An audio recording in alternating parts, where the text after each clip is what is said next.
This is CBN NewsWatch. Hello, everyone. Thank you so much for joining us for CBN NewsWatch. I'm George Thomas. Today, the country takes a giant step forward in the campaign against the coronavirus. Our chief medical correspondent, Lori Johnson, explores how soon we can expect relief from the pandemic. The president's latest attempt to overturn the Electoral College puts the focus on Texas. We will explain the legal argument gaining support among the president's peers. Preparing to take on new terrain, how the U.S. Space Force is expanding. And more news of peace in the Middle East, why Trump's overseas wins are good for the United States. Those stories and much more today on NewsWatch. But we begin in the United States, where we are just one step away from launching an epic vaccination campaign against the outbreak that has killed close to 300,000 Americans. A government advisory panel has endorsed the widespread use of Pfizer's coronavirus vaccine. Caitlin Burke has the developing story for us. One of the most critical moments in the fight against COVID-19 happened late Thursday afternoon over a Zoom call. We do have a favorable vote. That vote endorsing widespread use of Pfizer's coronavirus vaccine and putting the U.S. only one step away from an epic vaccination campaign against the virus that's killed more than 300,000 Americans. We really want to treat this vaccine as the liquid gold that it is, because it's really the only tool that we have right now in our toolbox to cure this disease. Next, it goes to the full FDA for authorization. And then within 24 hours, Pfizer will send out the first 2.9 million doses. We can act quickly, and we intend to. We understand the urgency of the situation. We want to make sure we make the absolute best decision for the American people. The Pfizer vaccine was found to be 95% effective, with no serious side effects. The first doses will go to healthcare workers and nursing home residents. Personally, I cannot roll up my sleeve fast enough to get this vaccination. A pivotal moment happening as the U.S. reaches another grim milestone. Over 3,000 deaths in a single day. That's a reported fatality from the virus every 30 seconds. People still don't think this is a big deal. They think it's kind of fake news. It's not. It's real. The numbers are absolutely real.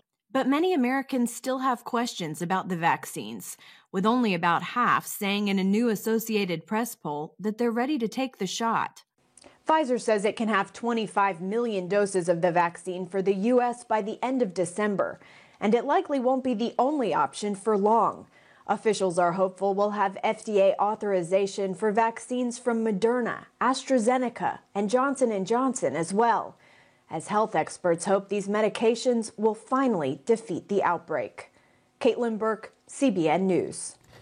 Thank you, Caitlin. CBN's medical reporter Lori Johnson joins us live now for the latest on the virus. So, Lori, this time next week, millions of our most vulnerable will likely have gotten their shot. Does this mean that they are now protected from the virus? Well, yes and no. Partially protected, not fully protected. Remember that there are two shots that people are going to get. Excuse me. Okay. It's early.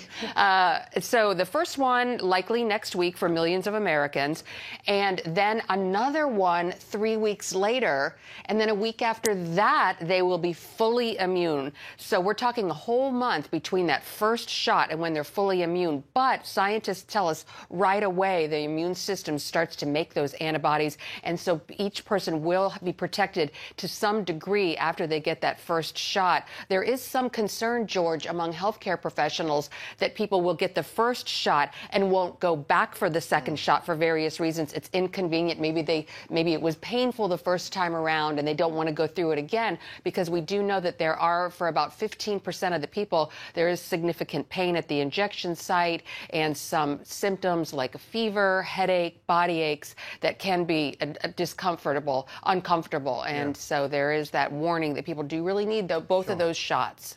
Lori, how does the CDC determine who gets the vaccine? Well, it's a very interesting process. They want to first give the vaccine to the people who are most vulnerable. Obviously, that includes nursing home residents. We've been reporting about the disproportionate number of nursing home deaths since the very beginning of the pandemic. Only about 3 million people live in nursing homes. We have a population of 300 million, 330 million actually, but 40%, George, 40% of the COVID-19 deaths have occurred in nursing homes. So obviously they get it, but also healthcare workers, because it's very important that we keep our healthcare workers on the job, because if they're out with COVID, who's going to take care of the other sick people? So those are the people who are going to be getting it first. After that, other people over the age of 80 who aren't in assisted living or nursing homes, and other people who have comorbidities. And here's a very interesting thing, too. Scientists tell us that people who are African American, Hispanics, have also disproportionately high numbers of cases and also deaths. So there's going to be an effort to take the vaccine into neighborhoods and distribute it that way, too. So the people who are most vulnerable are going to get it. So people who don't have comorbidities, who are younger, presumably people like us. Not that we're really young, we're kind of young. We're at the back of the line. We're not going to be offered it probably until late spring, early summer. Okay, so a lot of focus, Lori, obviously has been on the Pfizer's vaccine, but there's another one right on its heels. Tell us about that. That's right. We're probably going to be having this very similar conversation next week. Moderna's vaccine is going to be up for emergency use authorization in just 1 week. It's very similar to Pfizer's, except it doesn't have to be kept as cold. Pfizer's has to be kept at minus 90 degrees Fahrenheit, so they have to have special freezers for it. Moderna's only has to be kept at minus 2 degrees, and it can be kept in a refrigerator for a month. So it's going to be a lot easier to distribute at pharmacies and doctors' offices. After that, we're talking about AstraZeneca, Johnson & Johnson. AstraZeneca is also 2 shots like Moderna, but Johnson & Johnson is just 1 shot. And then there are 2 more behind that, Novavax and Sanofi. So it looks like in 2021, we're going to see 6 vaccines approved most likely. Okay, fantastic. And you will be here covering all 6 of them. God willing. Yeah. Lori, as always, thank you so much. Sure. Have a good weekend. Okay? You too. President Trump's effort to overturn the November election results could come down to a lawsuit filed by the Lone Star State. Texas Attorney General Ken Paxton is asking the Supreme Court to invalidate Electoral College votes in the battleground states that Trump lost. The legal argument is gaining ground among some of his Republican peers. CBN White House correspondent Ben Kennedy explains. The lawsuit alleges individual actors in Georgia, Michigan, Pennsylvania, and Wisconsin changed election procedures, something only state legislators are allowed to do. What Texas is arguing in this case is that the changes that were made in election rules in those 4 states, particularly with regard to absentee ballots, were made by government officials, not by the state legislature. It means that if the court were to rule in favor of Texas, those 4 states, the states named in the complaint, would in fact have their state legislatures determine the outcome. They would pick the electors. First, justices have to vote to hear the case. The suit asks the Supreme Court to delay certification of the Electoral College vote, plus determine a massive amount of votes are illegal, and then tell states to retally and resubmit their votes. In a state-on-state suit, our only place to go is the U.S. Supreme Court. We can't be heard anywhere else. Other lawsuits start at a district court level, and they have a right to be heard at least once. On Tuesday, the High Court rejected a bid by Republicans in Pennsylvania to avoid the results of the state's election. The same could happen to this case. They make some pretty good arguments in the lawsuit that they have filed, but I'm not sure that the U.S. Supreme Court will want to take up a case that could potentially change the outcome of elections in 4 states. That was our Ben Kennedy reporting from the White House. By the way, we now wait to see if the Supreme Court will hear the case. In the meantime, the Electoral College is set to cast their ballots on Monday, which would seal Mr. Biden's win. Mr. Biden's historically challenging transition to power is becoming even more complicated. A federal investigation into the finances of Biden's son, Hunter, is underway.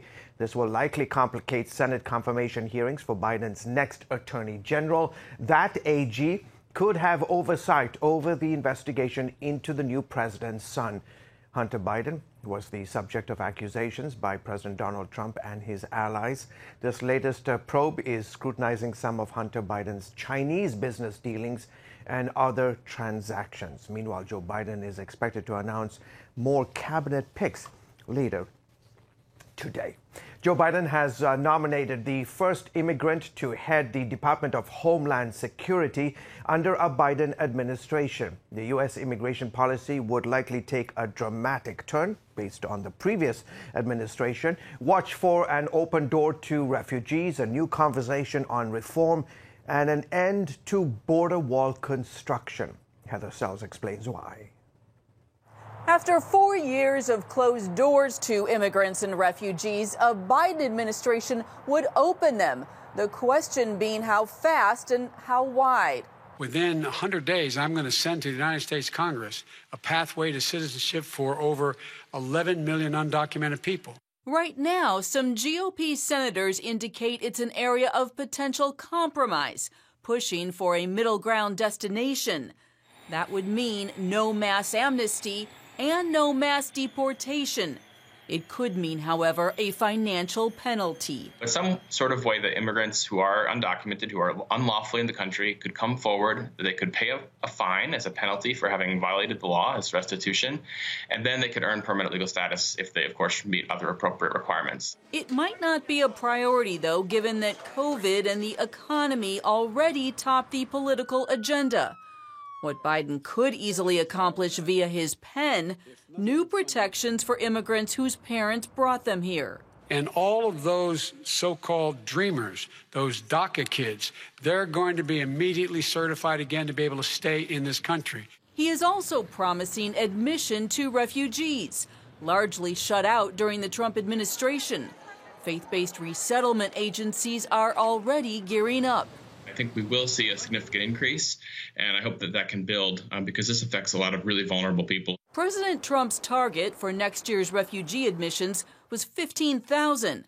Biden wants 125,000. That number might be unreachable, however, given that U.S. agencies have had to close or suspend some 100 programs. We actually had to mothball a couple of our offices that were doing refugee resettlements. We are prepared to open those offices up. And national security experts warn it could be risky. I think it is rather dangerous to say we would just increase the refugee admissions to 125,000 in a year and go up from there. The system can't absorb that kind of swing so quickly. So it needs to be scaled appropriately, and we need to make sure that we don't flood the system like we did in 2015, 2016. Biden has also pledged to stop border wall construction, although Border Patrol agents say it makes their jobs easier. Where we've put that in place, we were able to increase our effectiveness from about 10% to over 95%. And more importantly, we were able to pull 150 agents out of that area and then redeploy them to other parts of the border. These new policies could encourage a surge at the border. It's a possibility that law enforcement is already preparing for. Heather Sells, CBN News.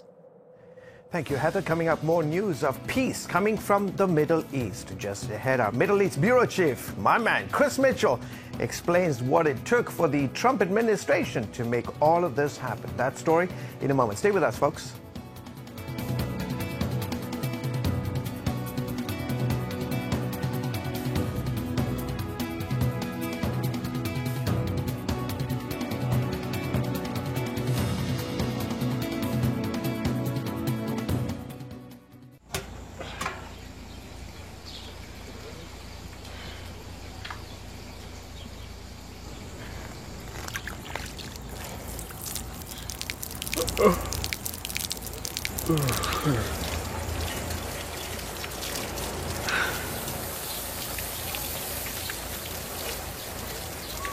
Life is better with a good night's sleep. Get your free DVD or booklet of Protect Your Sleep as the world watches from the outside. It's a big diplomatic tug of war here in the Middle East. Go inside the story with Jerusalem Dateline. Israeli archaeologists are talking about a discovery that could change the thinking about the Temple Mount. Join CBN Jerusalem Bureau Chief Chris Mitchell and get the biblical perspective on the events shaping the world. What starts in Israel then ends up going to other places. Watch Jerusalem Dateline, Friday night at 9:30 on the CBN News Channel. Life. It's meant to be lived fully. Jesus said it. I came to give you life. Life to the fullest. Life in your family. Life in your finances. Life in your body, mind, and spirit. Life in your everyday.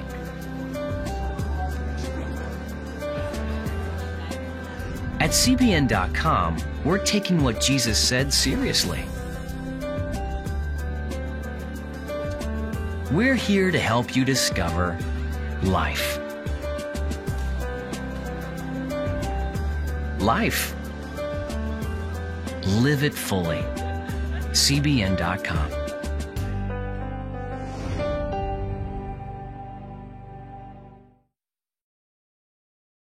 Welcome back to the broadcast. A fourth Arab-Israel peace agreement is coming out of the Trump administration. Israel and Morocco have agreed to normalize relations. President Trump said the two countries would restore diplomatic and other relations, including the immediate reopening of liaison offices in Morocco's capital, Rabat, and in Tel Aviv. Middle East Bureau Chief Chris Mitchell joins me now live from Jerusalem to explain the impact of all of this. So, Chris, what does Morocco get out of this agreement? Well, George, Morocco gets something they've waited for a long time. They're getting U.S. recognition of what's called the Western Sahara, and there's been a dispute there for decades with the Polisario front there. Sorry, they want to have their own autonomous region. Morocco obviously doesn't want that, so that's been under dispute. The UN doesn't recognize this area as Moroccan territory, and they want an international agreement on this. But the U.S. recognition of this area really is a big boost to Morocco right now. Mm-hmm. When the president made the announcement, he took, according to Vice President Trump, a contrarian approach. What does that mean? Well, my take on that, George, is that President Trump has been contrarian for about 4 years right now. And he's been doing things that people say that he couldn't do or that he shouldn't do. And I think the number one example would be the move of the U.S. Embassy from Tel Aviv to Jerusalem. A lot of people warned that was going to set off either World War III or perhaps a regional war. Really nothing of the sort ever happened. So I think the Abraham Accords actually is looking at the Middle East from a whole different paradigm than anyone had before. I'll give you one example as well about the Palestinians. And by the way, this Morocco agreement is one more setback for the Palestinians. You know, former U.S. Secretary of State John Kerry said there could be no peace with any of these Arab nations unless the Israeli-Palestinian conflict was solved. And that is not solved yet, and yet we see all these nations starting to normalize relations with Israel. Yeah, that statement by Kerry, a lot has happened in our world since then. Chris, tell us, how is all of these peace agreements going to benefit the United States? Well, I think actually if you have a more stable, Middle East, I think that's good for America. It's certainly good for Israel. And I think perhaps that would be a lessening of the U.S. military presence necessary in the Middle East. That's not a given for sure, but it's a possibility that they could be less involved here in the region. Okay, finally, you are the handsome host of the show Jerusalem Dateline. Quickly, tell us what's coming up on this week's broadcast. Well, we're going to have a story about Saudi Arabia. That relationship with Israel hit a bit of a bump last week. We have talks about what's happening in Bethlehem during Christmas and what COVID impact has had on Christian businesses. And we have another segment that we've had last week. It's a new one called Reading the Bible in the Land of the Bible. All right, terrific. As always, you can see more news from the Middle East and my friend Chris and his awesome team tonight on the CBN News Channel at 9:30 Eastern. Still to come, folks. Devastating communities hit by typhoons in the Philippines. Just ahead, how the group Operation Blessing has stepped up and the part that they are playing and how you can help as well. That story in a moment. On October 1st, 1961, history was made when a tiny station began transmitting the first signals of the Christian Broadcasting Network. CBN, the Christian Broadcasting Network. And now, A new era has begun with the all-new CBN News Channel. Just moments ago, the Iron Dome intercepted an incoming rocket right on the Gaza border. Administering in this area, spiritual warfare is definitely involved. A 24/7 news network, bringing you the news you want from a source you can trust. In Kenya, 40% of the medical services are actually provided by these Christian hospitals. Let's talk about the economy. Believers here are joining together to win people to Jesus Christ. All your favorite shows now in one place. Go to CBNNewsChannel.com to find out how to get the CBN News Channel on your TV all day, every day. CBN News.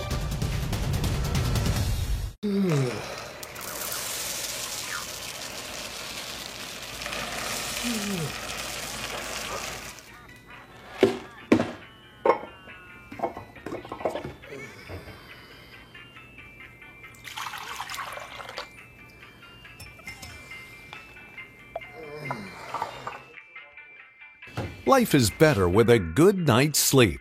Get your free DVD or booklet of Protect Your Sleep today. Life. It's meant to be lived fully. Jesus said it. I came to give you life. Life to the fullest. Life in your family. Life in your finances. Life in your body, mind, and spirit. Life in your everyday. At CBN.com, we're taking what Jesus said seriously. We're here to help you discover life. Life. Live it fully. CBN.com. Welcome back. You're watching the CBN News Channel. Two major typhoons struck the Philippines last month. Goni and Vamco swept through 1 week apart, leaving thousands homeless and without food and water. CBN's Operation Blessing made the rugged journey to bring relief to some of the victims who live in a remote area. Lucille Talusan reports. Rosalinda Lucero told CBN News, "Our abaca crops and the coconuts are all gone. Where will we get food? Every time I see a helicopter, I wave and shout for help, but they don't see me." Rosalinda is among the thousands who lost their homes when Typhoon Goni hit their town in the Bicol region. She is worried because she has nothing left to feed her grandchildren, but they have not received any assistance because their village is hard to reach. With the military's help and coordination with the local government, an Operation Blessing team traveled to Rosalinda's village, crossing rivers to bring the remote village much-needed food, hygiene kits, and prayer. We want to let them know that they are not forgotten, they are not left behind. Operation Blessing had the heart to come here to let them know that we love them, Jesus loves them. Rosalinda says she is grateful because finally her cries for help have been heard. However, after only a few days of good weather, another strong typhoon hit the Bicol region and other parts of the country. Barely recovering from the devastation brought about by Typhoon Goni, the people here are bearing the brunt of another strong typhoon, Vamco. Thank God Operation Blessing has sent a team in advance, prepared to give immediate assistance to the victims of the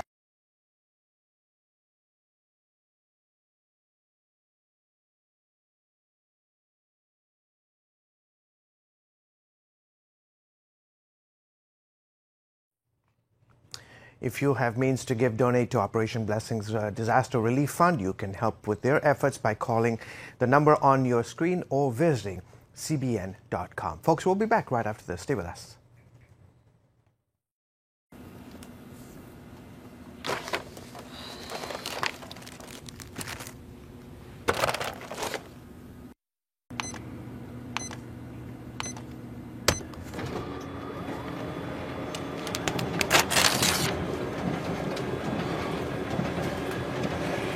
Life is better with a good night's sleep. Get your free DVD or booklet of Protect Your Sleep today. I'm Ephraim Graham, and this is Studio 5. Cruise with me as I discover the good things happening in the world of music, sports, television, and movies. The fact that Ryan Coogler was going to be directing the film, I knew that something special was going to happen. We'll chat with artists at the forefront of entertainment and explore the connection between popular culture and faith. I asked my pastor, I said, well, does that mean I'm supposed to be a preacher? He says, well, no, you already have a pulpit. Watch Studio 5 Wednesday night at 9:30. Remember for a moment what it was like to be a child.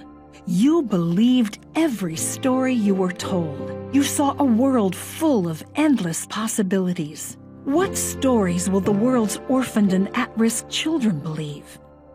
We believe the Bible tells the only story truly worth believing. We believe that every child should have the opportunity to dream, the chance to take challenges and turn them into possibilities, the chance to stand on the promises of God, to recognize their place in the greatest story ever told. They have their whole lives ahead of them. Theirs is a world of endless possibilities. They are looking for a story to believe. We will tell them that story. Will you join us?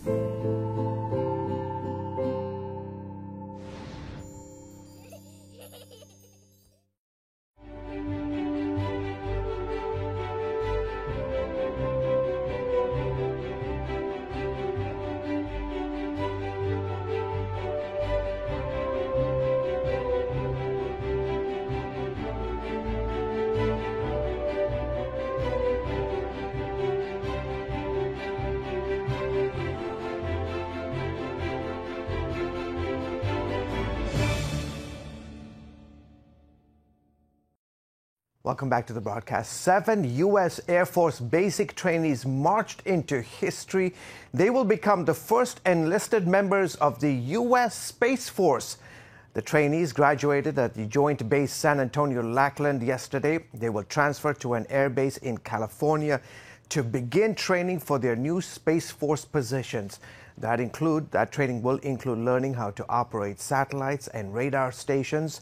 The Space Force is the first new military service since the U.S. Air Force was established in 1947. Larger-than-life menorahs have been set up for Hanukkah, the annual 8th-day celebration of lights in the Jewish faith. This year, the celebrations, as you can imagine, will be very different, especially for one San Francisco community. There will be no community gathering to light the menorah each night. 2 rabbis are asking people to stay home. The city actually told us that they put a lot of restrictions and guidelines on us, and we're respecting that, and we're asking everybody to stay home safely from their own home. Today will mark the second night of Hanukkah. Well, folks, that's it for this edition of CBN News Watch. Remember, you can find more of our news programs on the CBN News Channel anytime or online with cbnnews.com. Also, tell us what you think about the stories you've been seeing by emailing newswatch@cbn.com, or you can reach out to us on Facebook, Twitter, and Instagram. Exciting times here. So enjoy the rest of your day and have a great weekend. Goodbye.